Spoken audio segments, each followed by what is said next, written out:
কোরবানি ঈদকে সামনে রেখে হিলি স্থলবন্দর দিয়ে বেড়েছে মশলা জাতীয় পণ্যের দাম। বিস্তারিত জানাতে হিলি স্থলবন্দর থেকে সরাসরি যুক্ত হচ্ছেন সহকর্মী শফিকুল ইসলাম। শফিক,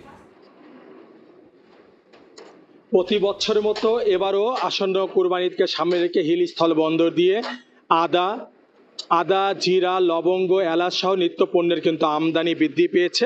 আমার পিছনে যে ট্রাকগুলো দাঁড়িয়ে আছে এই ট্রাকগুলো ভারত থেকে আমদানিকৃত জিরা বোঝাই ট্রাক। এই ট্রাকগুলো মূলত রাজস্থান থেকে হিলি স্থলবন্দরে আমদানিকৃত এইসব ট্রাক বন্দরে এসেছে। তো আসলে প্রতি বছর যেভাবে আমদানি হয় সেভাবে কিন্তু এবার আমদানি পরিমাণ অনেকটা কম হচ্ছে।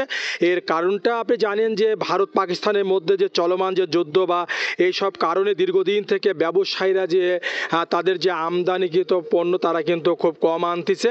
তাছাড়া ভারত বাংলাদেশের মধ্যে দামের যে বিষয় সেটাও কিন্তু অনেকটা তারতম্য বা বেশ কম হওয়ার কারণে কিন্তু আমদানিকারকরা পণ্য কম আনছেন।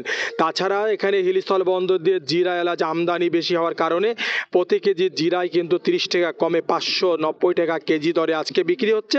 এলাচ 5200 টাকা থেকে শুরু করে 4700 টাকা, 500 টাকা কেজিতে কমেছে এলাচে।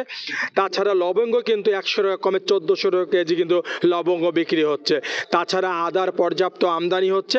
তবে আমি আমদানিকারক ব্যবসায়ীদের কাছে জানবার চেষ্টা করেছিলাম যার প্রায় যে আসন্ন কোরবানি ঈদকে সামনে রেখে কী ধরনের তারা প্রস্তুতি নিয়েছে। তারা বলছেন যেহেতু ব্যাংকগুলো থেকে কিন্তু এলচির পরিমাণ তারা কিন্তু কম পাচ্ছে, কারণ যেহেতু ভারতের সঙ্গে তাদের যে পণ্যগুলো আসে বিশেষ করে রাজস্থান, গুজরাট বা বিভিন্ন জায়গা থেকে তারা যে পণ্যগুলো তারা আমদানি করে সেখান থেকে আসতেও বেশ কিন্তু তাদেরকেও কিন্তু ওই এলাকার মধ্যে যে এখন পরিস্থিতি অনেকটা স্বাভাবিক এখনো হয়ে না আসায় তারা কিন্তু ওখান থেকে তারা পণ্য কম আনতেছে। তো ব্যবসায়ীরা বলছেন যেহেতু পণ্যের আমদানি বাড়ছেন, হয়তো যে ট্রাকগুলো কদিন আগেও কিন্তু 20 থেকে 22টা ট্রাক থাকলেও গতকালকে আমদানি হয়েছে 29টি ট্রাক আমদানি হয়েছে।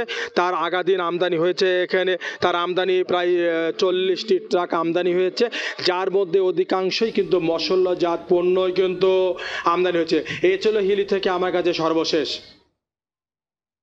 হিলি স্থলবন্দর থেকে যুক্ত ছিলেন সহকর্মী শফিক।